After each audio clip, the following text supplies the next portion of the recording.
Hey everyone, and welcome to this explainer. Today we're unpacking a concept that honestly, it completely shifts the paradigm of how we view the world. We're talking about something you interact with every single day. We're going to trace the evolution of faith, all the way from shiny gold to lines of digital code, because the truth is the entire global economy, that massive complex machine that dictates our lives, our jobs, and our futures, it's actually held together by an invisible, incredibly fragile psychological web. So let's dive right into this. I want you to literally think about the physical bills in your wallet right now. Picture a dollar, a euro, a pound, whatever it is. What is actually backing that piece of paper? For a very long time, humanity fully believed it was something solid. But if we break the fourth wall here and really look at it, that bill is backed by absolutely nothing physical. Zero. Zilch. To really understand how we got here, we have to go back in time a bit. That brings us to Section 1, when gold ruled the world. For centuries, you see, gold was the undisputed anchor of the financial world. But after two devastating world wars, the old arithmetic just stopped working. Governments were printing currency and borrowing debt way faster than they could ever physically mine gold to back it up. So in 1944 at Bretton Woods, delegates from all over got together and designed a new order with a rigid historical anchor. The US dollar was strictly, legally fixed at exactly $35 per ounce of gold. This sheer scale of mathematical rigidity, it was designed to reassure a broken post-war world.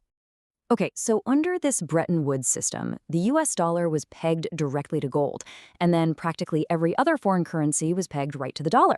This essentially made the US dollar the main bridge for the entire global economy.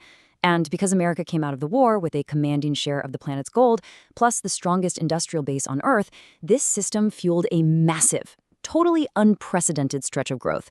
But, and this is a big but, it all relied on one very fragile assumption, that the math would always, endlessly, add up. Which leads us directly into Section 2, the day the math broke. As global trade exploded through the 50s and 60s, the world just needed more dollars. So the United States kept pushing more and more currency abroad through trade and spending.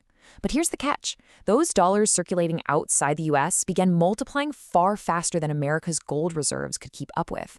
The reserves shrank, and the pressure just kept building. If you look at this accelerating macroevolution of our modern money, it starts with the 1944 Bretton Woods Agreement, sure, but by 1971, the math is so severely broken that President Richard Nixon had to end the dollar's convertibility into gold. And that one move sets off a wild chain reaction, leading all the way to 2008 and 2009, sparking a total digital code rebellion. On August 15, 1971, Nixon gets on TV and addresses the nation to announce a temporary suspension of the gold standard. But as we all know, temporary never actually arrived. The suspension became entirely permanent. The tether was completely severed.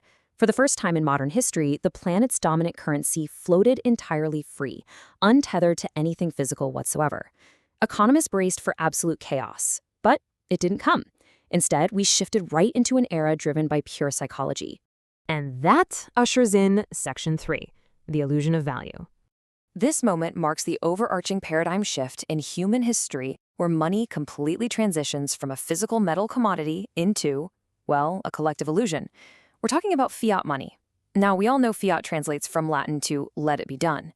But I really want you to take a step back and appreciate the absolute audacity of this system. Every single dollar, euro, and yen in circulation today is backed solely by a shared leap of faith among millions of strangers that tomorrow it will still be worth something. That leap of faith is literally the entire foundation of our global economy, which of course poses a critical question.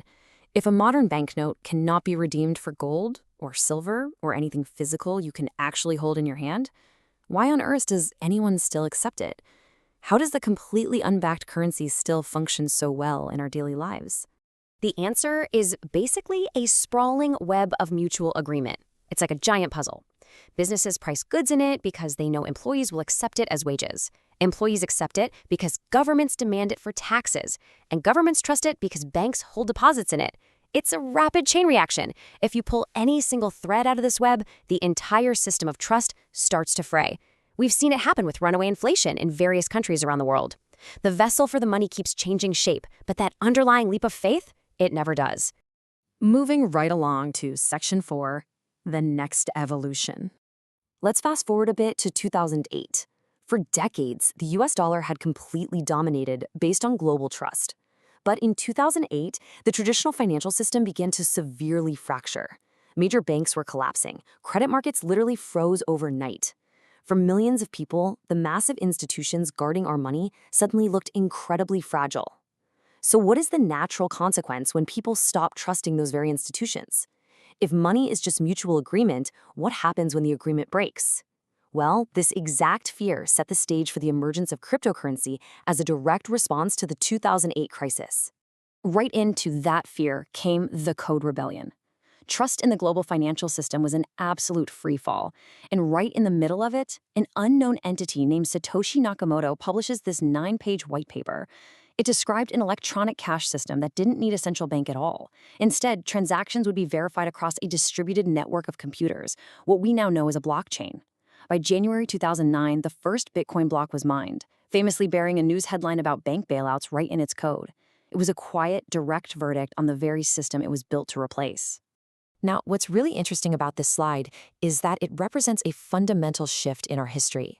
Look, Bitcoin certainly didn't answer every question, but it absolutely forced the world to ask a new one. What happens when code, rather than a government, starts making the promises? What happens when mathematical transparency replaces centralized human trust? And that takes us to our final part today, Section 5, the real meaning of wealth. As we look back at this wild evolution from cows to shells to gold to paper and now to digits and code, we arrive at a stark contrast. You see, money isn't actually wealth itself. Money is simply a tool for storing, moving, and measuring value.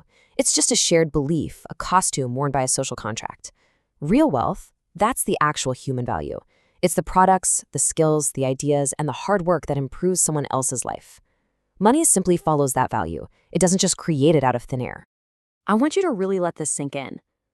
Money was never purely an economic invention. It has always been a test of how much strangers are willing to trust each other. When you strip away the gold bars, the paper bills, and the blockchain, the underlying force hasn't moved an inch. It's a social contract just dressed up as economics.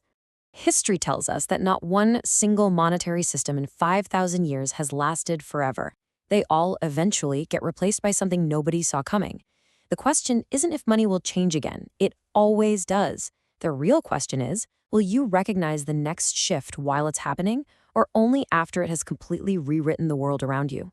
If this explainer changed how you think about wealth, power, and the invisible psychological systems running our world, make sure to hit subscribe to Nick Wealth and share this with someone who still thinks money is just paper. Because once you understand the real history of faith and value, a dollar bill never looks quite the same again.